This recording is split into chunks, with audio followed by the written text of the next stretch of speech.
Education is not a instant gratification product. It takes time for results to come out. It's not like eating a Maggie, right? You eat a Maggie, you enjoy the taste. It's khatta meetha. Like you can't say those kind of words. You have to experience education for a longer period of time to see results. Whether it is better results, better marks, better promotion, cracking an examination, so on and so forth.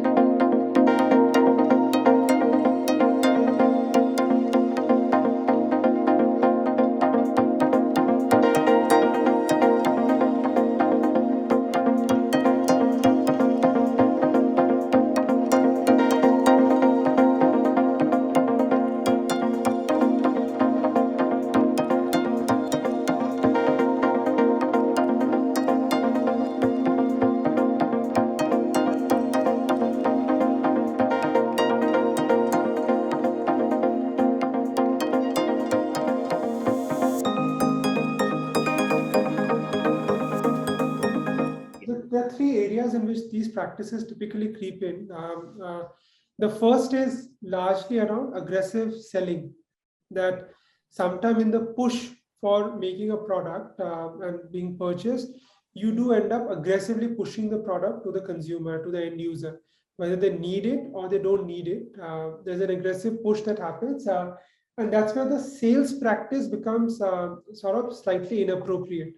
And education is a very personal need. Many a times learners don't understand what they need, so you have to explain them. But in the overzealousness, sometimes you cross the line and you start in a more aggressive manner positioning and pushing the product out. So sales practices are one thing that are very, very clearly mentioned there. Second is wrong communication when it comes to marketing. Education is not a instant gratification product. It takes time for results to come out. It's not like eating a Maggie, right? You eat a Maggie, you enjoy the taste.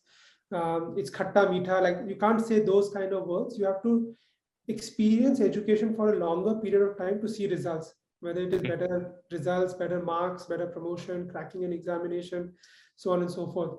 So what happens is many a times in marketing, you end up making wrong claims or inappropriate claims. You start saying, "अगर आप हमसे पढ़ोगे तो आपकी जिंदगी बदल जाएगी," kind of a situation. And that marketing communication is something that one needs to be very careful about, because education is a very serious product, and you can't be making any false promises which may not necessarily come out true at the end of the education experience. So marketing communication is the second sort of broad area. And the third broad area is around, which is the most critical one amongst the whole lot, is around, the financing, loan, and the refund and the payment and the entire sort of commercial and the financing policy is something that a lot of times you end up either holding back, not sharing enough information, because at the end of the day, you're pitching a loan product. You're not necessarily pitching just a payment scheme.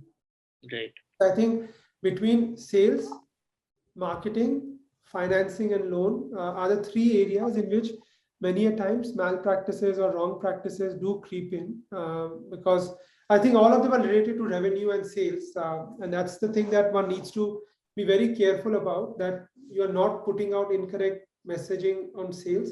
Your marketing communication is up to standards. You can't be using that I'm the best or you will have this as an outcome, because not everybody who purchases mutual funds sees an increase in their returns, and therefore you need to be sort of appropriate in marketing. And then finally, clearly communicating anything to do with loans and financing, so that the consumers are very well aware and not taken for a ride later on.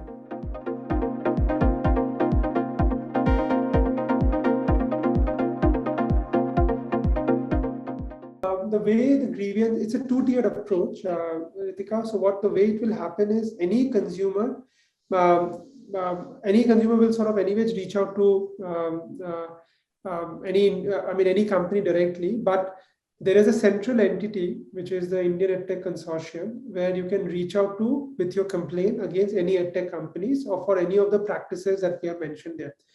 Now, once the complaint received, the first port of call is going to be informing the edtech company that a complaint has been received under your name or under your sort of under your action, and therefore, why don't you respond how you would go about redressing that particular complaint coming on your way. The company will get a certain number of days to respond to those complaints or provide a redressal to those complaints coming in, because it could have happened that the company would have already received that complaint earlier and have given a redressal, or they could have that it's the first time that the company is receiving the complaint, and therefore they have to provide a redressal or a response to that particular complaint. Once the complaint response is received by the EdTech consortium, the EdTech consortium will either take a call that, look, it is the secretariat, which is run by the IAMAI sort of body, selected set of people. IAMAI sort of body will take a call whether the complaint is addressed properly or not addressed properly by the EdTech company, and will send a response to the consumer that, look, it has been addressed or not addressed by the company, whichever way it is. If it is not addressed, it goes to IGRB, which is an independent grievance redressal board, which will comprise, and I'll talk about the composition of that. And the independent grievance redressal board will take a call, what is the right redressal or the right sort of action item for the companies or EdTech companies to take. If the company, if the EdTech sort of secretariat says, okay, look, I mean, the complaint is rightly addressed, the consumer still has the opportunity of sending it to the independent grievance redressal board for the IGRB to finally take a call and say that, look, the EdTech company is not answering or has inappropriately answered the complaint that we had set out for themselves. Now, the IGRB is a body that we are forming, which is independent of the EdTech companies. I think there are about 1 plus sort of 4 entity forming as part of the IGRB quorum. This will include a retired judge who will be the chairperson of IGRB, and they will be the one who will sort of preside on all the meetings. There's going to be a retired government official who will be part of the IGRB committee or IGRB board. So somebody who's an ex-secretary, additional secretary, joint secretary who has retired from the government, who will be part of this committee. There will be members from academia who will be part of the committee, whether it is school, university, higher education system, etc. Committee members will also include people coming from consumer businesses who have had the experience of witnessing consumer complaints coming their way. So whether it is from insurance, mutual fund, etc. So that's the entity that will get formed as part of the IGRB sort of ecosystem, such that they can independently take a call whether the complaint has been properly redressed or not. So the two-stage redressal system, Ritika, that I mentioned, once the complaint comes in, companies have to respond. If the complaint is appropriate, the complaint will be closed. But if the consumer believes that the complaint is not addressed, it will get to IGRB. And then IGRB has to look into the complaint and the merit of the response that the company has given, and then take an independent call whether the complaint has been rightly addressed for the consumer.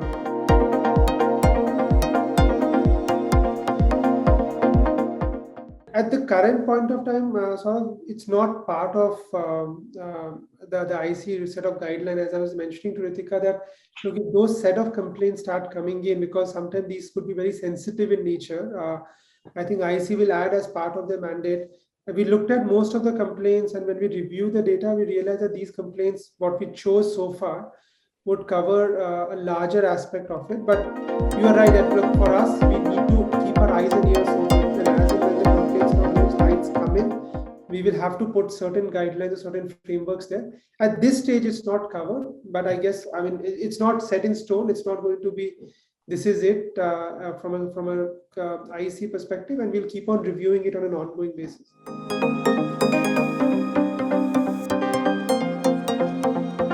There are different sectors and different segments where there will be supplementary nature of EdTech in education. There are certain places where they could become core.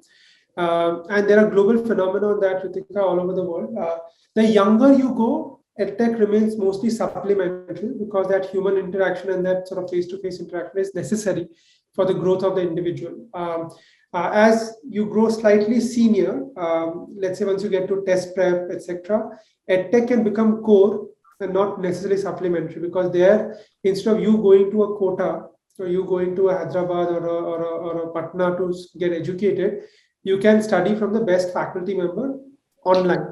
So in the spectrum of education system, as you grow older, EdTech can end up becoming more core than being supplementary.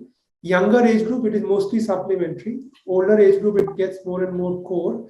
So I have zero doubts and question marks on the value of offline education, because it does add value. Like, I mean, if you put yourself in a classroom, even if the lectures are boring, what can you do? You can't run out of the lecture room and go out and start wandering around. In an online setting, you can move out. I mean, people don't realize that the entire education system was designed as a better form of jail, that you have to teach kids to sit for 6 to 7 hours, because that's what they need to do when they get to jobs. But in today's context, when every kid is learning online, a child cannot sit in a single location for more than 5 minutes to 10 minutes. So this generation will have a consequence of not being in the offline education system for at least a period of 2 to 3 years. So that, I'm saying that that will have an impact, a different form of impact, but human beings are quite sort of adaptable. They will move with that direction. So there's value to the offline education, and online will, in certain age group, be supplementary. In certain age group, will end up becoming core. And just one has to focus on what's the outcome that you're providing, and in which case you become supplemental versus core.